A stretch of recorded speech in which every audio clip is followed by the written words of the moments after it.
12 జ్యోతిర్లింగ క్షేత్రాలలో 9వది శ్రీ కాశీ విశ్వనాథ ఆలయం. పవిత్ర గంగానది ఒడ్డున నిర్మించబడిన ఈ వారణాసి పట్టణాన్ని శివుడి నివాసంగా చెబుతారు. నది ఒడ్డున మొత్తం 84 ఘాట్లుంటాయి. అందులో మణికర్ణిక ఘాట్ ఒకటి. ఇక్కడ నిత్యం శవాలు కాలుతూనే ఉంటాయి. అందుకే ఈ మణికర్ణిక ఘాట్ ఒక శక్తిపీఠంగా పరిగణించబడుతుంది. ఈ ఘాట్ వారణాసికి అతిపెద్ద దహన సంస్కార స్థలం. తాము ఎక్కడ మరణించినా సరే కాశీలో తమ కట్టె కాలాలని ఎంతోమంది హిందువుల కోరిక.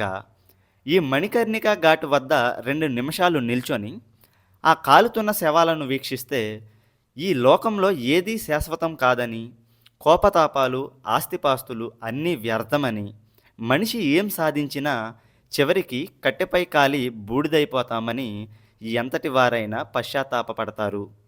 పూర్వం పెద్దవాళ్ళు కాశీకి వెళ్తే ఇక తిరిగి రారని, ఆ పరమేశ్వరుడి చెంతకు వెళ్ళిపోతారని అనేవారు.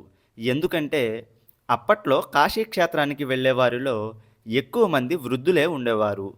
ఎన్నో కష్టనష్టాలు భరించి ఇష్టదైవాన్ని దర్శించుకునేవారు. ఆ తర్వాత వారి మనసంతా దైవత్వంతో నిండిపోయేది. ఇక తమ జన్మ ధన్యమైనట్లుగా భావిస్తూ చాలామంది అక్కడే తనువు చారించేవారు. వారణాసిలో మరణించే వ్యక్తి జనన పునర్జన్మ చక్రం నుంచి మోక్షం, విముక్తి పొందుతాడని హిందువుల నమ్మకం. వీడియో నచ్చితే లైక్ చేయండి. ఇట్లాంటి ఆధ్యాత్మిక వీడియోల కోసం మన ఛానల్ను సబ్స్క్రైబ్ చేసుకోండి. Thank you.